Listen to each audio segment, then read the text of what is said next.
السلام علیکم ورحمت الله وبرکاته. مې د چې خبرې وي راو جوړ به یو د ژوند نه باخوان موضوع اخلي. نن زموږ د MS Word کلاس نمبر 18 دی. په نننۍ ویډیو کې به موږ خپل MS Word مخکې بوزو. د هغه دپاره به موږ خپل MS Word ته راشو.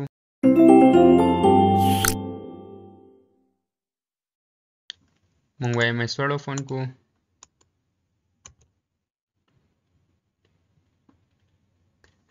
موږ تقریبا 16 کلاسز کې دا ټوټل کم MS Word چې دی دا مونږ کور کړی دی. نو په ننني ټاپک کې به مونږ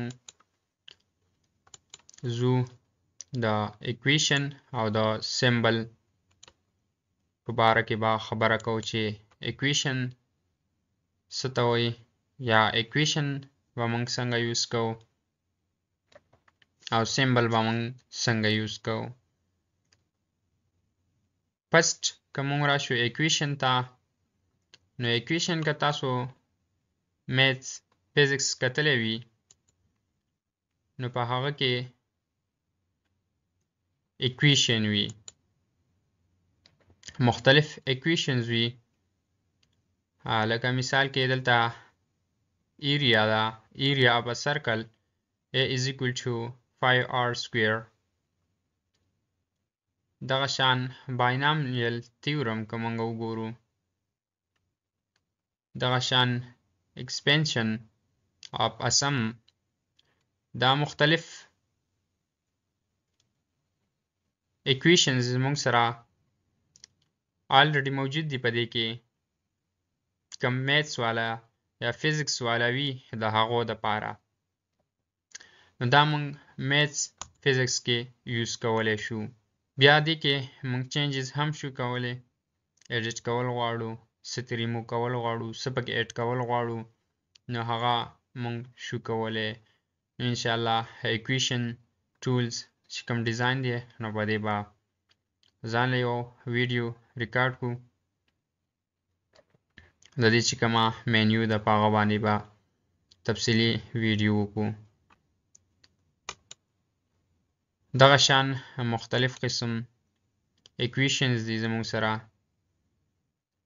چې کوم ستاسو نیډ وي هغه تاسو یوز کولی شئ. بیا راځي more equation from office.com. نو که زموږ سره په دې کې نه وي نو موږ د more office نه هم شو راغستلی. بیا که دغه نه وي او تاسو غواړئ چې زه پکې خپل یو اکویشن ایډ کړم، خپل یو ولیکم او هغه پکې زه ایډ کړم، نو تاسو به انسرټ نیو اکویشن باندې کلیک وکړئ. کله چې تاسو په دې باندې کلیک وکړئ نو تاسو سره به داسې یو ټیکسټ باکس اوپن شي، نو تاسو بیا په دې کې خپل اکویشن لیکلی شئ. لکه زه به دلته ولیکم A plus B is equal to C به زه کړم. نو دا زما سره یو اکویشن شو چې دا ما ولیکلو. نو دا چې کله ما ولیکلو بیا به زه راشم او په دې ایرو هیډ باندې به کلیک وکړم. کله چې زه په دې کلیک وکړم داسې مختلف قسم آپشنز به ما لراکي. که زه غواړم چې زه دا اکویشن ځان سره سیو کړم نو زه به په سیو از نیو اکویشن باندې کلیک وکړم. کله چې زه په دې باندې کلیک وکړم نو دې له به زه نیم ورکړم چې په څه نیم باندې تاسو سیو کول غواړئ،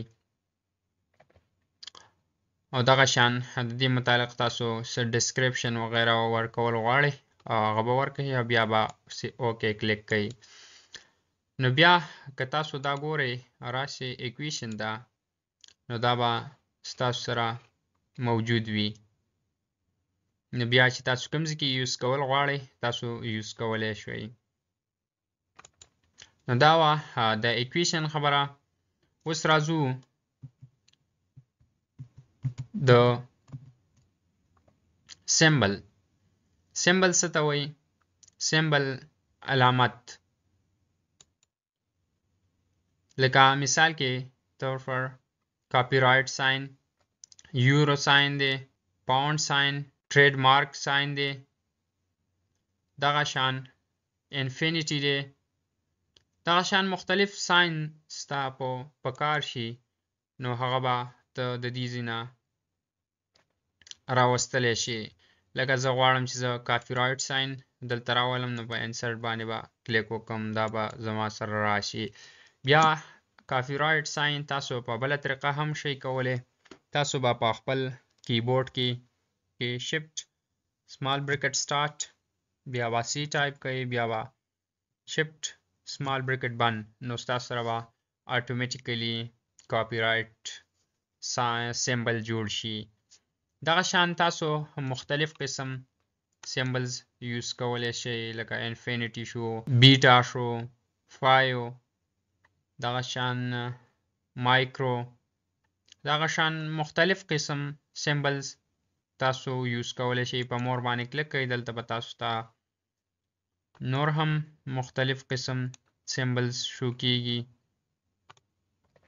هغه تاسو یوز کولی شئ نو دا وه زمونږ سره نننی ویډیو او مونږ انسرټ مینیو ټوټل کمپلیټ ښه انشاءالله په نیکسټ کلاس کې به مونږ د پیج لیاوټ طرف ته ځو په پیج لیاوټ باندې به کلاسز شروع کوو نو انسرټ مینیو زمونږ کمپلیټ شوه نو تر بلې ویډیو پورې ما بلال احمد لره که اجازت د لوی الله په لوی امان